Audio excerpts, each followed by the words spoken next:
Hello, and welcome to our family vineyard. I am Justin Bogaty, head winemaker for the Bogaty Family Wine Group and our family of wineries and vineyards, Veramar Vineyard, Bogati Bodega, and James Charles Winery. Let me be the first to thank you for the purchasing of this handcrafted wine. The question that I get asked most often by our customers is, don't you just love to watch the grapes grow? And the answer is unequivocally yes. But there's more to it than meets the eye. Let me give you a behind the scenes tour so you can see how this handcrafted wine got here to you. Here we are at Veramar Vineyard, the headquarters for our family wine group. Veramar is located on the upper side of the Shenandoah Valley and is nestled in between the Blue Ridge Mountains and the Allegheny Mountains.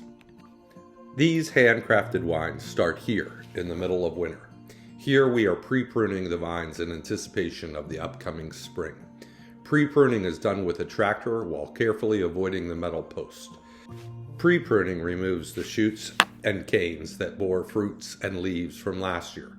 These shoots or canes become woody over the winter, and pre-pruning allows us to quickly remove this wood in order to intelligently select the final buds that will become this year's vintage for next year's wine. After pre-pruning is complete, we quickly find ourselves entering the final pruning stage, and we know that spring is right around the corner. Spring is the time when the vineyard is at the most delicate of stages. Any cold weather or frost event at this point could decimate all of this vintage's fruit.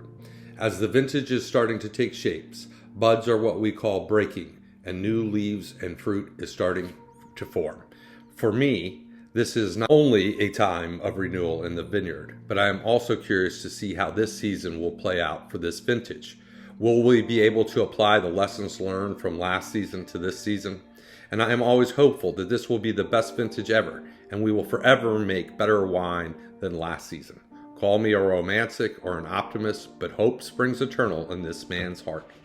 As spring moves forward, growth becomes our focus, and with that growth, the blooming and flowering of each cluster. This is where the flower has emerged from each new bud and will create the berries and the cluster of fruit after pollination. At this stage, we are always hoping for cool, dry, and calm weather. After fruit set, we know that the tasks of summer are close at hand. As spring turns into summer, there is much work to be done, from shoot thinning to cluster positioning, spraying, hedging, leaf pulling. The chores of summer never seem to be done. However, each of these tasks are done deliberately and with grand design in mind for crafting or for forging the next great vintage. Everything we do here, as before, is designed to increase the quality of the fruit while keeping the vine in balance. Sprays keeps the vine healthy and the fruit zone free from infection and pests, while leaf pulling allows for maximum sunlight in the fruit zone. This also helps to ensure the complete ripening of the fruit while allowing airflow, which in turn reduces disease pressure that summer can bring. Hedging is done to remove the excess growth in order for the vine to focus its energy on fruit production and less energy on its cane and leaf production. It also opens the vine to sunlight and airflow. As summer is drawing close to the end, the bird netting is raised to protect the ripening fruit from the migrating birds that love to eat the berries as they're flying south for the winter. Harvest is the start of winemaking, which is normal for us in the Shenandoah Valley in the middle of September.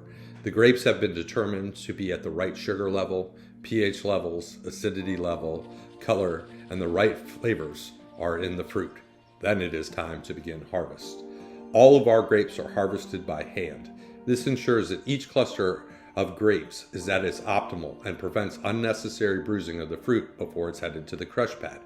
Each bin is quickly taken out of the vineyard to ensure its maximum ripeness. And from here, there are two paths. One path is for white fruit and the other is for red fruit.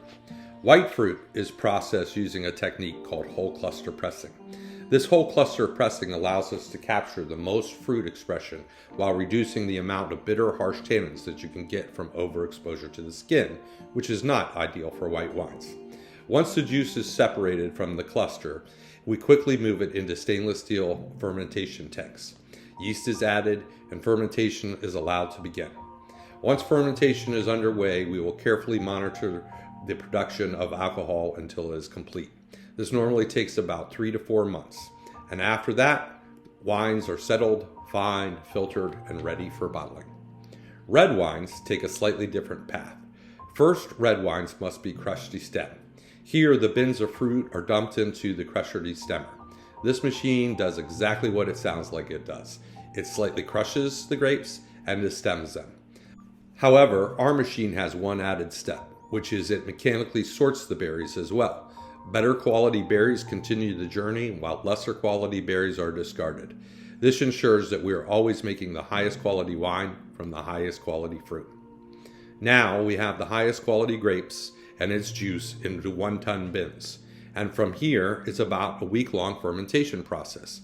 We add yeast to the bins, and over the next week, 3 times a day, we either punch down the skins or inject pulse air into the bins. This helps ensure the skins are always in contact with the juice for maximum extraction of color and flavor.